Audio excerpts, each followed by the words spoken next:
Precision series from SilverStone was created to bring cases with high-end features to builders with a low budget. The latest model, the PS07, is the first Micro-ATX enclosure in this series. While the interior is almost identical to the Temjin series TJ08E, the exterior elements and the case cooling have been changed to fit into the budget mindset. The PS07 is constructed with a steel body and plastic front panel with aluminum accents. The front panel has two USB 3.0 ports, mic and audio ports, the power and reset buttons, and the power and hard drive activity LEDs. The dual 5¼ inch drive bays have quick release buttons to remove the drive bay covers. The top of the case features a magnetic fan filter for the PSU area to help keep dust out of the system. Front intake is handled by two 120mm fans with a filtered cover that's easily removable. The back of the case has room for an additional 120 fan if extra cooling is desired. The rear PCI covers are also slotted to accommodate venting through the rear of the case. The PS07 features a removable motherboard tray with a large CPU backplane cutout. The backside of the motherboard tray also features a lot of tie-down spots to route your cables that are run behind the tray. The hard drive cage is installed right behind the front intake fans to keep the hard drives cool. The cage itself can hold up to 4 hard drives, with room underneath the hard drive cage for 1 additional drive. The front panel USB 3 ports include the 19-pin connector that plugs straight into supported motherboards. If your board does not have this connector, there is a USB 3 to USB 2 converter that is included with the case. And finally, inside we also have a CPU fan support bracket. In order to make the install easier, we're going to remove the motherboard tray. First, remove the screws holding the tray in place.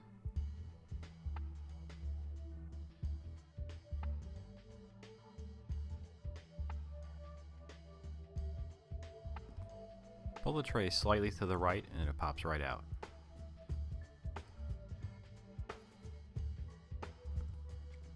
The motherboard we're using today is an ASUS Maximus 4 Gen Z. Most of the motherboard standoffs are already in place, but for our Micro-ATX board, there is still one missing which we need to install. Screw in the motherboard standoffs until they're hand tight, and then if you'd like, you can go back with a hex screwdriver and turn it about a quarter turn past hand tightening. With the standoffs in place, we can now install the motherboard to the tray.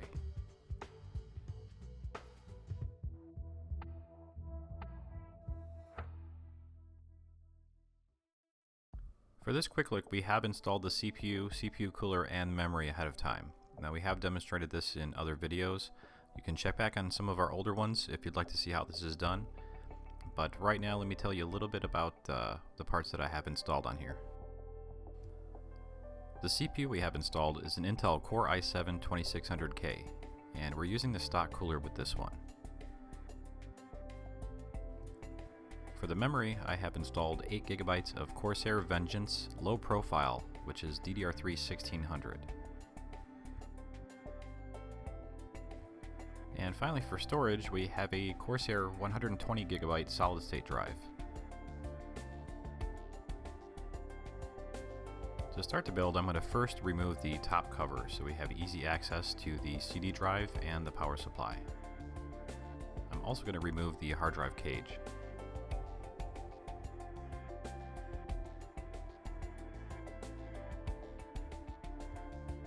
The hard drive cage in the PS07 actually has some nice sound dampening material that's pre-installed.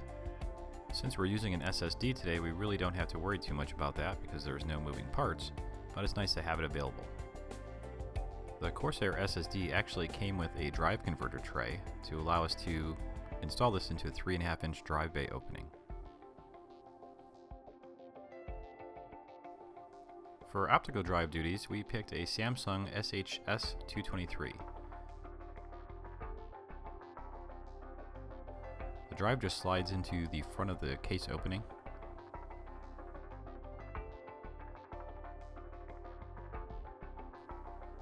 After install, the optical drive needs to be screwed into place. There are no toolless locking mechanisms on this case at all. For the power supply, we picked a SilverStone ST75F-G, which is a 750 watt PSU. The power supply modular design is actually going to help out for cable routing later on, because there won't be much room left once this gets mounted into the case with the optical drive mounted next to it.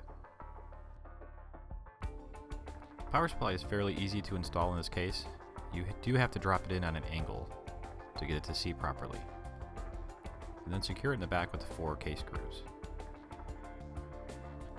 As you can see here, there's not a lot of room in between the power supply and the optical drive for cabling.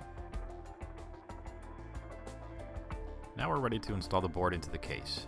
Before the board is installed, you have to install the I/O shield. This just snaps into place from the inside of the case.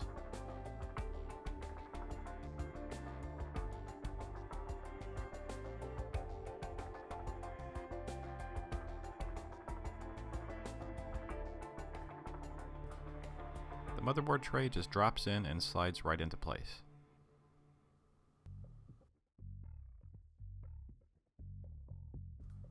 Make sure the ports on the back of the motherboard line up with the holes in the I/O shield, and then screw the motherboard tray back into place.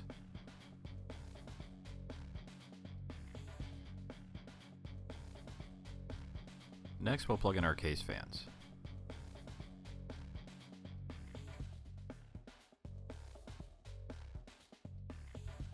Next up is the 24-pin power connector. Now we have to plug this in before we install the hard drive cage because it will be in the way.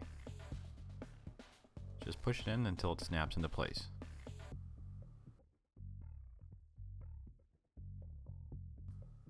With the main power in place, next up is the 8-pin 12-volt power connector.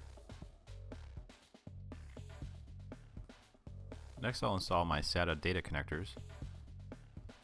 Now my SSD connector is going to plug into the red SATA port because that is a SATA 6 gigabit. The optical drive does not matter, it can plug into any of the gray ports. Next up are the front panel connectors. This ASUS motherboard has what's called a Q connector, so you can connect the front panel wires right to the Q connector, and then the Q connector plugs directly to the motherboard. This makes it a lot easier because you can hook these up outside of the case. Next, we'll connect our front panel HD audio cable to the motherboard.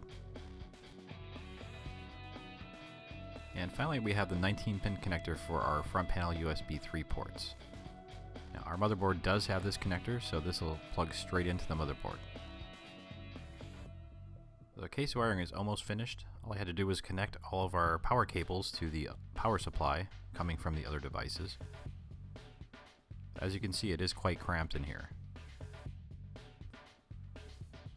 The back of the motherboard tray on the PS07 does have a lot of room to route cables. Next up is the video card. To install the card, you have to remove this bracket that's holding the PCI slot covers in place.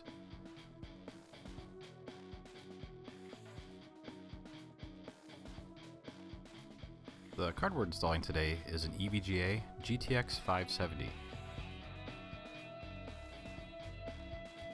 To install the video card, just line it up with the PCI Express slot and push it into place.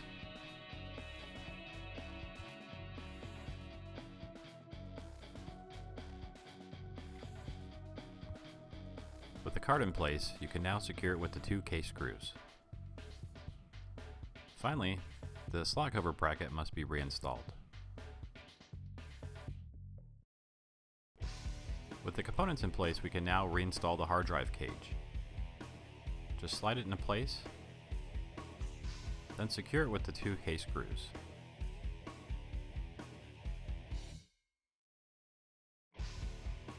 The top of the hard drive cage in the PS07 actually has a raised area, which is a GPU support. One of the included accessories is a foam piece that will attach to this spot to help cushion the graphics card, which we did not use here. With the card in place, we can install our dual 6-pin PCI Express power cables. And now with the hard drive cage in place, we can install our SATA data and power cables to our SSD.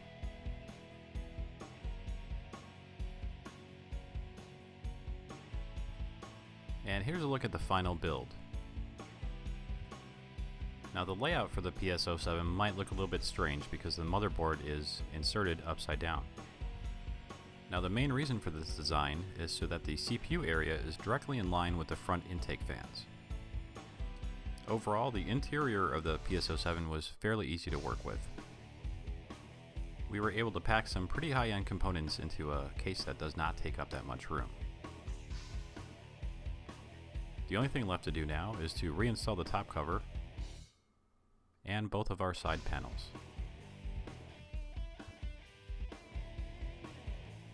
While every small form factor build does present its own set of challenges, the PS07 worked out pretty well for our tiny gaming system. The case looks nice and is very sturdy for such a small enclosure.